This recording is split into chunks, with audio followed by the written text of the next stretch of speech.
Alright guys, welcome back to another video. This is the Sierra Pad Kin X by You from TJ Exclusives. This is a custom ceramic mouse pad which you can put any picture you would like on it. So this is the world's first Star Wars Darth Vader pad. This is a one-of-one pad which I took a picture of Darth Vader and put it on. If you are interested in this image, I will put my Twitter below. You can tag me or you can DM me and I will send you this picture.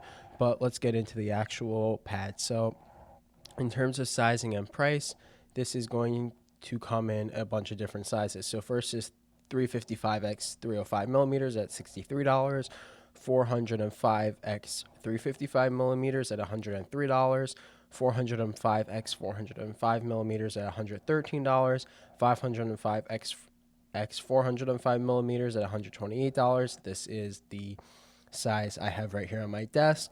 505x 505 millimeters for $138 and 605x 405 also for $138.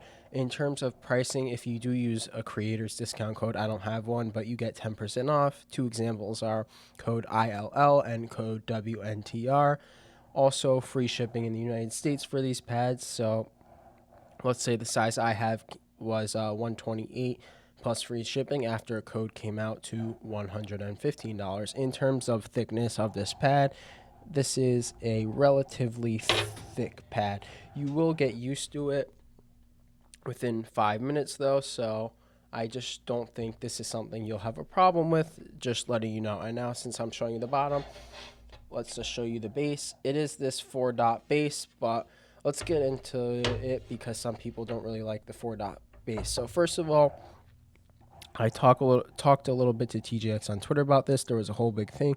So a lot of people want a full silicone base. So they said that their factories didn't want them to use it, and TJX is located in the United States. They produce these in the United States, so they also don't necessarily have the factories that can produce good silicone bases. So I understand why they went for the 4 dots. So in terms of, it doesn't move around that much. Like, it does stick a little. I do sometimes notice after game sessions it might like end up curved a little bit, but it doesn't affect your gaming at all, and I don't think this space is really a problem. It's going to depend on your desk anyway. So let's get into skate feel. So the last skates I used on here were the Jade Airs from X-Ray Pad. These feel pretty good, but this is a control pad, so these aren't going to be the most optimal skates. The most optimal skates I used on here were the Obsidian Airs, which is what I put most of my time in. They're super quiet. They have a decent amount of speed, but they're controlled. These are the best skates I would recommend using with this pad, and I think these are probably the best skates on the market, in my opinion, at least of the ones I tried. In terms of donuts from J Donuts, these are super loud and they feel a bit scratchy. They'll be fine, but I just wouldn't use them. And then like some mouse stock skates, like they also feel loud. They'll glide fine, but at the end of the day, I think Jade Airs are just the best skates. But I think most skates will work fine on this. Some harder skates might not feel good. Some might be loud. So I would recommend trying Jade Airs. In terms of the surface, this is insanely improved from the Kin V2. First of all, the major problem I had with the Kin V2 is that it would leave permanent marks even after a few days, which this doesn't. This surface is also smoother, it doesn't get stained as bad, and it's easier to clean. So this surface is just so much better than that. In terms of moisture, the first few days it was getting pretty sweaty, but after that, the moisture was pretty good. I just think this surface is not necessarily as like smooth and like kind of like premium glass feeling as certain glass pads, but this surface feels pretty smooth. It feels pretty nice, especially in game on your skates. This surface is really solid. In terms of gaming performance, as I said, it is a control pad. This is probably the best performance I've ever had on a hard pad. It just felt really solid playing COD on it, getting some nice AR beams. Performance on this thing is just solid. Yeah, that's pretty much it. In terms of image printing and colors, they do have an image guide on their website that will help you get your image into the right size for the right size you were getting.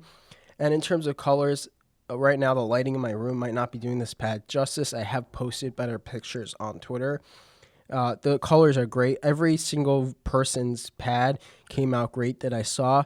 The colors on this from the image came out incredibly accurate. It came out incredibly good. So yeah, in terms of my overall thoughts, should you buy this pad? So Pulsar did just announce their own version of this type of pad. Their Pulsar Brightly for the Super Glide. The Super Glide is more of a speed pad, and we don't know how much it's going to cost it, and it might be thinner. So here's what I'm going to say. The issues with this pad are it's too thick and the base isn't great, which both of these stopped really affecting me. I have zero issues with this pad. Yes, the Pulsar one might be better, but at 115 with your custom image, you just can't knock this. So yeah, if all you want is a good controlled but fast surface for sub 120, this is a perfect pad. I mean, when I mean perfect, I don't mean it's the best pad on the market, but it just hits every box, and I think it's really easy to recommend if this is what you're looking for. That's pretty much it. This is just a pad that gives you infinite possibilities. You can put any design, and yeah, just embrace your creativity. That's pretty much it. I think if you want a customized pad, you should buy this, and yeah, see you in the next one. Also, imagine having a minifigure that matches your pad. That's pretty cool. I mean, right? Yeah, now actually see you in the next one.